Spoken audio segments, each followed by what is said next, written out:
भगवद गीता के पिछले श्लोकों में अर्जुन ने जो भगवान से प्रश्न किया था, तो वो बता रहे हैं, अपनी श्रद्धा बता रहे हैं भगवान को कि ये मेरे अंदर संशय है, इसको आप ही समाप्त कर सकते हैं। तो भगवद गीता के 6ठे अध्याय का 39 नंबर श्लोक इस प्रकार है। श्री कृष्ण, मेरे इस संशय को संपूर्ण रूप से छेदन करने के लिए आप ही योग्य हैं, क्योंकि आपके सिवा दूसरा इस संशय का छेदन करने वाला मिलना संभव नहीं है। अब ये अर्जुन भगवान कृष्ण से पूछ रहे हैं, इस प्रश्न का जवाब आप ही दे सकते हैं, आप ही जो है योग्य हैं, और दूसरा कोई भी मेरे संशय का समाधान नहीं कर सकता है। अक्सर हम समाज में देखते हैं कि जिससे व्यक्ति प्रश्न पूछता है, जब वो जवाब देता तभी उसको सेटिस्फेक्शन मिलता है। दूसरा वाला कितना भी ज्ञानी हो और वो अगर जवाब देगा, उससे उसने प्रश्न नहीं पूछा, श्रद्धा नहीं है, तो उसको संतुष्टि नहीं मिलेगी। तो यहाँ अर्जुन का भगवान कृष्ण में पूरी श्रद्धा हो गई है और बता रहे हैं कि आप ही योग्य हैं इसके लिए। तो इस प्रकार कभी कभी हम लोग भी देखते हैं कि कोई समस्या में उलझ जाते हैं, तो परमात्मा सबके हृदय में आत्मा रूप से विराजमान है, और परमात्मा से हम लोग मन में कोई भी प्रश्न अगर होता है तो उसको पूछते हैं, तो हृदय में ईश्वर की आवाज़ आ जाती है और हमारा जो है कन्फ्यूजन समाप्त हो जाता है, क्योंकि उतना स्पष्ट जवाब जो है भगवान के अलावा कोई नहीं दे सकता है। और परमात्मा का पहुंच जो है हर लोक में है। अब जैसे गुरु होते हैं, आचार्य होते हैं, कोई प्रश्न पूछिए तो कभी कभी उतना सटीक जवाब नहीं दे पाते हैं, आचार्य नहीं दे पाते हैं, क्योंकि उनके भी ज्ञान की एक सीमा है। वो जितना जानते हैं, जहाँ तक पहुँचे हैं, योगी जहाँ तक पहुँचे होते हैं वहीं तक बता पाते हैं, जितना उन्होंने ध्यान के द्वारा, तपस्या के द्वारा या शास्त्रों का अध्ययन के द्वारा जितनी जानकारी होती है उतना बता पाते हैं। लेकिन हृदय में बैठा हुआ परमात्मा सब पता है उनको, और हमारे पिछले कई जन्मों का रिकॉर्ड उनके पास है, और किस जीव की क्या गति होती है, कहाँ जाता है, कहाँ पहुँचता है, मरने के बाद क्या होता है, मरने के पहले व्यक्ति कैसे यहाँ आया है, पिछले जन्म में क्या क्या करके आया, सब भगवान को पता है। और ऐसा नहीं कि जो है भगवान को जो है केवल कुछ लोगों के बारे में पता है, भगवान को सबके विषय में पता है, और इसीलिए भगवान को अनुमंता ही बताया गया है। भगवान सबको सलाह देते हैं हृदय में बैठ करके। भगवद गीता में आता है कि आप अकेला सब करे, घट में लहर उठाए। परमात्मा जो है सबके हृदय में प्रेरणा देते हैं, चाहे कितना छोटा छोटा आदमी हो, चपरासी या छोटा काम करने वाला, पैसे में गरीब, शूद्र, या किसी देश और दुनिया का राजा हो, परमात्मा सबके हृदय में विराजमान है और सबको सलाह देते हैं, सबको प्रेरणा देते हैं छुप करके। भगवान सामने प्रत्यक्ष किसी के लिए आगे नहीं आते हैं, क्योंकि अगर भगवान सामने आ जाएं तो पूरी दुनिया की व्यवस्था ही नष्ट हो जाएगी। कोई गलती नहीं करेगा, सब ईश्वर की भक्ति करने लगेंगे और संसार की व्यवस्था उतनी सही तरह से नहीं चले जैसे आज चल रहा है, कि फिर आदमी डर जाएगा कि जो भी हम गलत कार्य कर रहे हैं उसको कोई देख रहा है। इस प्रकार कर्म करने की फ्रीडम जो है सबको स्वेच्छा से नहीं हो पाएगी। इस प्रकार भगवान छुपे हुए हैं, और सब लोगों को, बहुत लोगों को तो ऐसे ही पता है कि भगवान है ही नहीं है। चोरी करते हैं, ठगी करते हैं, बेईमानी करते हैं, ठगते हैं, लेकिन परमात्मा उनके हृदय में ही विराजमान है, इतना तक उनको नहीं पता है। एक बार जो है एक गुरु 2 शिष्यों को परीक्षा करने के लिए कहा कि तुम ले जाओ जंगल में और दोनों के एक कबूतर दिया। कबूतर तुम लोग जंगल में काट के आओ और ऐसी जगह काटना जहाँ कोई उसको देखे नहीं। एक तो गया शिष्य जो फट से गला काट के लाके रख दिया गुरु के सामने, कहा देखिए हमने काट दिया, कोई नहीं देखा। दूसरा शिष्य बहुत परेशान जंगल में गया, वहाँ भी नहीं लगा कोई न कोई देख रहा है। कहीं उसको एकांत जगह नहीं मिला, बोला गुरु के पास आ गया। गुरु ने कहा तुमने इसकी गला क्यों नहीं काटा? कहा ऐसा कोई जगह ही नहीं है जहाँ कोई न देख रहा हो, हम तो देख रहे हैं, हमारी आंखें दोनों इसको देख रही है, कबूतर की आंखें देख रही है कि हम इसको काट रहे हैं, और सब जगह व्याप्त जो है परमात्मा भी देख रहे हैं, तुम कैसे इसको काट दें? इस प्रकार ज्ञानी की और भक्त की ऐसी बुद्धि हो जाती है, उसको जहाँ तक परमात्मा दिखाई देता है तो गलती नहीं करता है। अब ये कि अब सब लोग जहाँ तहाँ भगवान को देखने लगेंगे, फिर सृष्टि का चक्र कैसे चलेगा? ये इतना बढ़िया संसार जो है रंग बिरंगी दुनिया बनाई गई है, ये तभी अच्छा चलेगा कि जब सबको कर्म करने की स्वतंत्रता दी जाए, और तभी उसके कर्मों का फल भी जो है दिया जा सकता है। तो ये हमारे किसी प्रश्न का सही तरह संशय जो है भगवान ही कर सकते हैं, जो हमारे हृदय में विराजमान है, क्योंकि और सबको उतनी जानकारी नहीं रहती है। जीव की मरने के बाद कौन सी गति होती है, पापी किस लोक में जाता है, पुण्य किस लोक में जाता है, या साधक की जो है पूरी तरह से ज्ञान की प्राप्ति नहीं अधकचरा है, उसकी क्या गति होती है, क्योंकि गति सबको भगवान ही प्रदान करने वाले हैं। स्वर्ग में किसको भेजना है, नरक में किसको भेजना है, किसको मोक्ष प्रदान करना है, भगवान को जो है मुक्तिदाता बताए गए हैं। किसी को अपने आप मुक्ति नहीं मिल सकती है।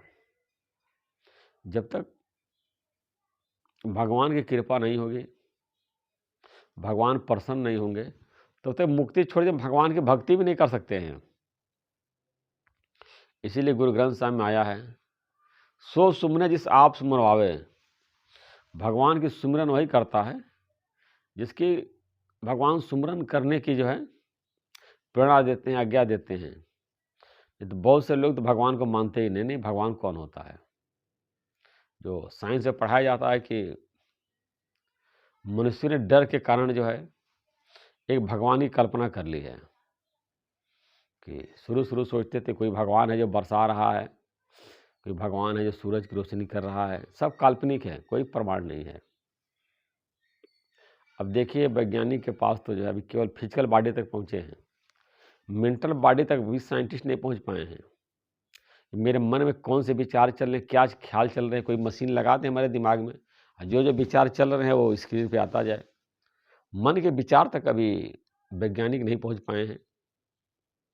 जो दुनिया के डॉक्टर है, साइंटिस्ट हैं, केवल फिजिकल बॉडी तक है, जिसको कि आप आँख से देख सकते हैं, जिसको कि आप छू सकते हैं, जिसको टच कर सकते हैं, वहीं तक केवल जो है वैज्ञानिक की पहुँच है। माइंड तक पहुँच नहीं है, इंद्रियों तक पहुँच नहीं है, जो सूक्ष्म इंद्रियाँ वहाँ तक पहुँच नहीं है। और आत्मा तो मन और इंद्रियों से ही परे है, वहाँ तक कैसे पहुँचेगी? अब परमात्मा आत्मा से भी ऊपर है, परम आत्मा इसी को बोला गया, आत्मा से भी श्रेष्ठ है। इस प्रकार हमारे लिए सबसे श्रेष्ठ, सबसे आदरणीय, सबसे पूजनीय, जैसे अर्जुन भगवान को समझ रहा है वही है, और हमारे सारे संशय का समाधान वही करते हैं। हम अपनी बात बता रहे, सत्संग में जाते थे और ज्ञान सुनते भी थे, तो हम बताते थे कि आप कोई प्रश्न मत करिए, आप बैठे रहिए, ज्ञान सुनते रहिए, अंदर सारे संशय का समाधान हो जाएगा। और हो भी जाता था जो है, क्योंकि जो हमारे अंदर भावना रहती थी, जो प्रश्न रहता था, वो गुरु जो बैठा हुआ था उसके अंदर से परमात्मा ही बात बोलते थे, हमारे मन को सारी शंकाओं का समाधान करते थे। और उसके बाद भी बाहर से नहीं हो पाया तो हमारे हृदय में बैठ करके भी हमारे मन के सारे शंकाओं का समाधान करते हैं। धीरे धीरे हमको वो मुक्त करते हैं, और सारे बिल्कुल सारी जो है जितनी हमारी ग्रंथियाँ होती हैं, जितनी हमारे अंदर उलझन होती है, इतनी तकलीफ होती है, सबको भगवान जो हमारे दुखों को हर लेते हैं और मुक्ति प्रदान कर देते हैं, अपना स्वरूप प्रदान कर देते हैं। लेकिन हमको अभिलाषा किस चीज़ की है? हम क्या वास्तव में परमात्मा को प्राप्त करना चाहते हैं, परमात्मा को जानना चाहते हैं कि संसार का धन, वैभव, मकान, बिल्डिंग, संपत्ति चाहिए? तो जो हमको चाहिए भगवान हमको वही देते हैं, ज़बरदस्ती हमको नहीं देते। हमारी चॉइस क्या है? अब एक तरफ पूरी माया है, एक तरफ भगवान है। तो जो माया की तरफ जाता है उसको केवल माया मिलती, भगवान नहीं मिलते हैं। लेकिन जो भगवान को पसंद करता है उसको माया भी मिल जाती है। अब ये देखिए, कोई भी जैसे विष्णु भगवान लक्ष्मी जी हैं, तो लक्ष्मी के पीछे कोई भागता है तो धन दौलत ऐश्वर्य मिल जाएगी। और नारायण के पीछे जो जाता है तो नारायण का देखिए, लक्ष्मी जी जब पैर दबाती रहती, विष्णु भगवान क्षीर सागर में लेटे रहते हैं, लक्ष्मी जी पैर दबाती रहती तो उनको लक्ष्मी भी मिल जाती है। तो भोग भी उसको प्राप्त होता है और मोक्ष भी प्राप्त हो जाता है। सांसारिक धन वैश्वर्य भी मिलता है और भगवान भी मिल जाते हैं। अब माया के पीछे पीछे भागने वालों की जो है सिर्फ माया ही हाथ लगती है और भी अंत में छीन जाता है। मजे की बात यह है, जिन धन पदार्थों को, संपत्ति को हम जिंदगी भर इकट्ठा करते हैं, तकलीफ सह करके, कष्ट सह करके, भगवान की भक्ति को छोड़ करके, इग्नोर करके, वही अंत समय हमसे छीन जाता है। जहाँ शरीर से प्राण निकल जाता है, लोग बोलते हैं कि अब कब मट्टी उठेगी, मट्टी हो जाता है। और जैसे शरीर जलाया गया और जो भी धन दौलत संपत्ति है सब खत्म हो गया, दूसरे का हो गया। मरने के बाद जो शरीर के उत्तराधिकारी होते हैं उनका हो गया, फिर बांटने का और क्या क्या।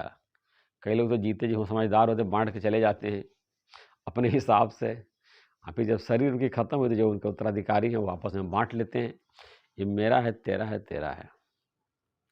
इसीलिए कबीर साहब से पूछा कि दुनिया का सबसे बड़ा आश्चर्य क्या है? दुनिया का सबसे बड़ा आश्चर्य कि एक विंशय, एक स्त्री का माने, यानी एक विनाश हो रहा, मृत्यु को प्राप्त हो रहा है, अभी वो मट्टी मिल गया, राख हो गया, और दूसरा स्थिर कर के मान रहा है, पूरी लड़ाई कर रहा है। जैसे कोई मरता था, जैसे दुकान है किसी का, उसमें 2 भाई 3 भाई हैं, सब अपनी अपनी ताला लगा देते हैं, पता चले कि ज़्यादा सामान निकाल लें, मकान में, कमरे में, सब बांटना, लड़ाई झगड़ा शुरू कर देते हैं। इस तरह से ये अनित्य नश्वर संसार है, नष्ट होने वाला है, परिवर्तन होने वाला है। इसको सत्य समझ करके, इसमें जो परिवर्तन हो रहा है उस परिवर्तन को अपना न मान करके, शरीर से, मन से, इंद्रियों से परे होकर के, साक्षी भाव में स्थित होकर के सबको देखें, इनसे अपना तादाद पुनः स्थापित कर लें। मन से, बुद्धि से, इंद्रियों से आप अलग हैं, ये सब अलग है।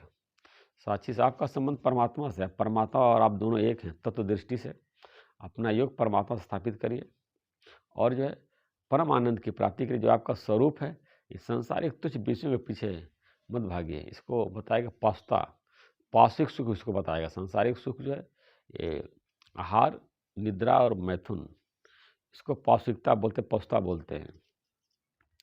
मानुष जन्म पाए के जिन्होंने जाना ज्ञान, खाना पीना भोगना तिनका पशु समान। मनुष्य जन्म पा करके भी जिन्होंने ज्ञान को नहीं जाना, उनका खाना पीना और भोगना ये सब पशुओं के समान है।